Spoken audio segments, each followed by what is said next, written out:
Hang on, I'm trying. There. We've got it going. There we are. There. We should get video. It didn't take video last time, you know. Had it on voice control, didn't I?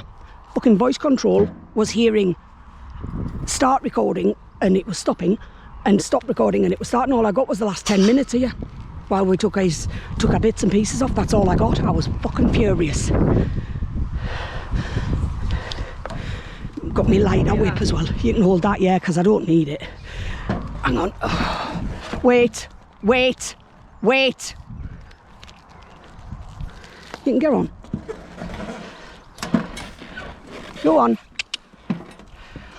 Go on.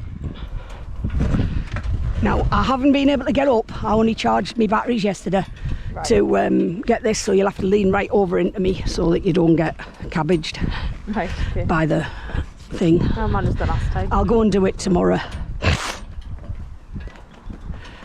Oh, yeah, I long-ranged him mainly in one hand all the way, and he was no bother. As I say, he had that little bit of tip and rear, spin and rear, and then coming back along Chapel Street, as I say, I noticed his saddle was a bit slack, and before I thought, well, he'll be fine. But he saw something in the bushes that he thought was a monster eating something, wherever, you know, a pony eating monster. So I took him round and round about 4 times in the road to like keep looking at it. And the last twice, he just tootled past. Because that's what I do if they're long reining. If they look worried, I just let them have a look at it rather than like push them past. Because if you push them past, they might still be scared of it next time. That's what Ian said. He says if you just push them past, if they come against it again in a different area, they might just think the same thing and it's going to get them. So it's best to like wander them backwards and forwards, you know, to watch it and give them a good look. So I took him up onto the path to have a look and to see that the trees weren't going to kill him or anything. I put her fly lotion on today as well this morning. I'd sent to Snuggy Hoods for some fabric, but when I've gotten home, they sent some repair fabric with a bloody thing. I found it in the cupboard, in the box, looking for something else yesterday. I want to try those. You know the fly masks, but they're like lycra. Lycra, yeah. Well, that's what that is. What she's got, but she's got the neck and the mask. Oh, right. But what it is, they had the mesh on the eyes, and her eyes are quite protruding, and it made her eyes sore. So I cut that out, and I told the lass I was having to cut it off, and she sent me a fringe to stitch on or glue on, so I glued it on. So she's got a fringe on it instead now, but it's just, see, if I'd put it on when I put the fucking fringe on, the neck was fine. But in between times, the frigging rats have been and chowed it. So now it's in my car waiting to get washed, and then I'm going to repair it. I'm not going to bother getting the frigging sewing machine out. Christ, I paid £700 for a sewing. Well, John did for my birthday about 13 years ago. And I think I made 4 rat hammocks out of it. And put it away, and it's never been out since. So I'll just bloody stitch it on myself, the patch, because it's not as if I need it to be waterproof or sealed or anything. Yeah.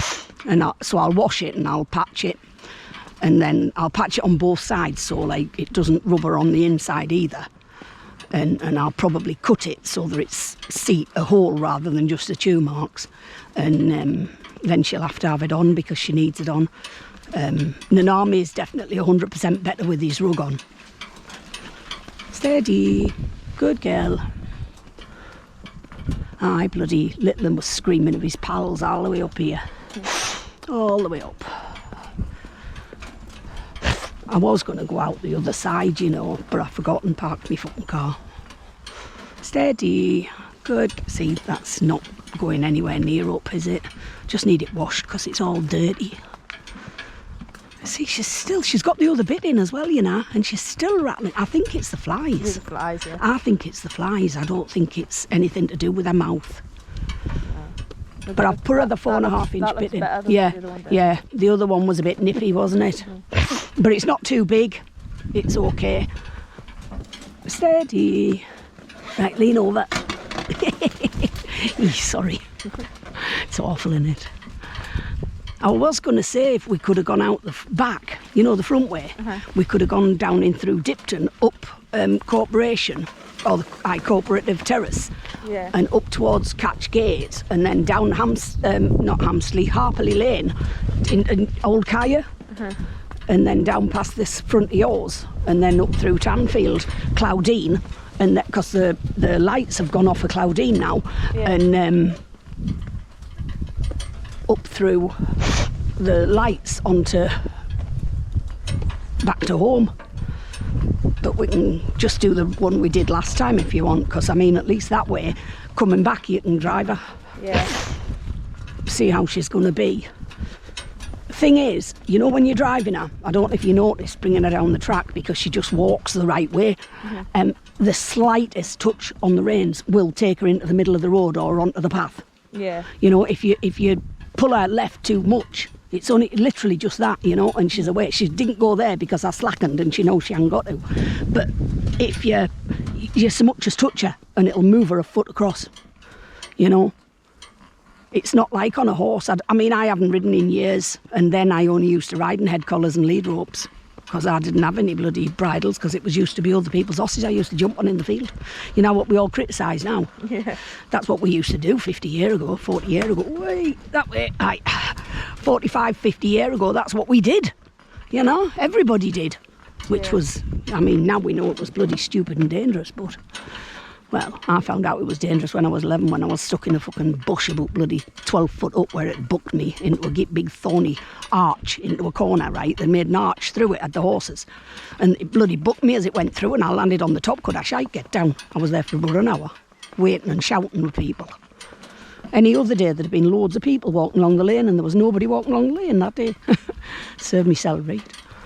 Big grey, well, big to me, it was probably about 13 too. I was only little. See, I thought the fly veil would stop the flies a bit, and I've put a cream on her face and everything, but I did it this morning, not this afternoon. Yes, I did, and she doesn't seem to be scratching, not like she used to, but she needs her rug on. I'll have to get it done tonight. Bloody dogs got the cat this morning. The twats. They don't savage her, but they're stupid and they chase her and jump on her. Well, she's 17, you know, and she hasn't got the brains to get out the way. If she goes on the floor at all, the Rover's terrible for chasing her.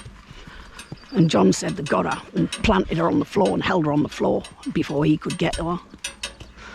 So I'm going to put the bloody vibrating collars on again so that he can pop them, because if he pops them with the vibration, they'll stop before they get to her. But with him not being mobile and not being able to walk very fast, you know, he just hobbles, you know, then he cannot get to them. And they don't listen to him if he shouts. If I'm in the kitchen and I hear them run, I can shout and they'll stop and come back, but they won't do that for him.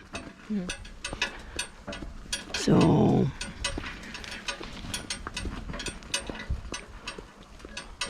oh, there's Mandy Moo and little Arwen. Is it Arwen? I think it's Arwen. I don't know what the dog's called. But it's Mandy Moo and Arwen, the Ben. The Ben will not speak. She's autistic. The dog might, but the Ben will not.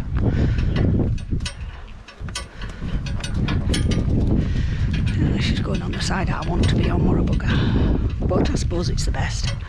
It's just this is a bit bumpy and leany. You sometimes have to lean. Hiya!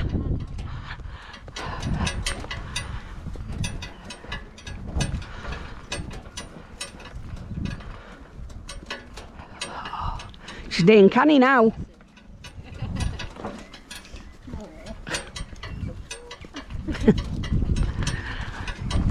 She doesn't know it right, but she was going to go and start playing with my ponies.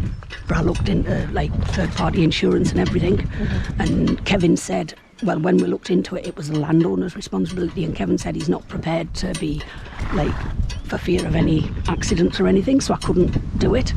And she went to Mandy's at bloody Bedhamsley, right, who's got this CIC, but it's not really. It's meant to be a charity, but it's not. She lives off it, right?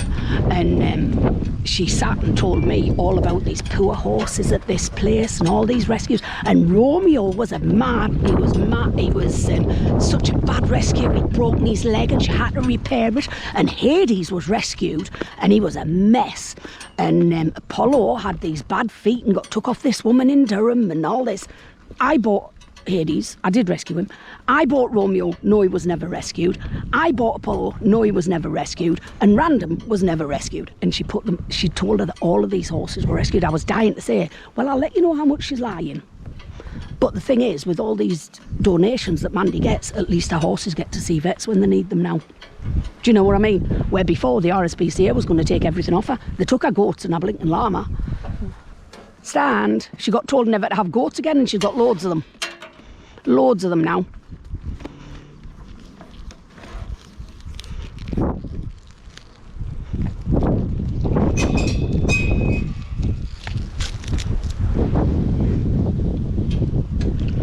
Isn't she standing still really good now? Never used to. Right, do you want to get on? You don't have to. Oh, aye, you're going to shut it after me, aren't you? Aye. I'm that used to leaving it open. But it is better shutting it. She's walking rather slowly, mind. She'll not once she gets past Chapel Street. She'll be straight on the trot. Stand. Stand. Different pony, I swear to God. Do you know anybody that might want a black metal mid sleeper for a kid? Oh, Walk on, a mid sleeper bed for a kid. No. No, because our Amrie's got one she's giving away. She doesn't want to keep it. They're making Anthony a one a bit higher because the mid sleeper was too low, but they don't want him on a high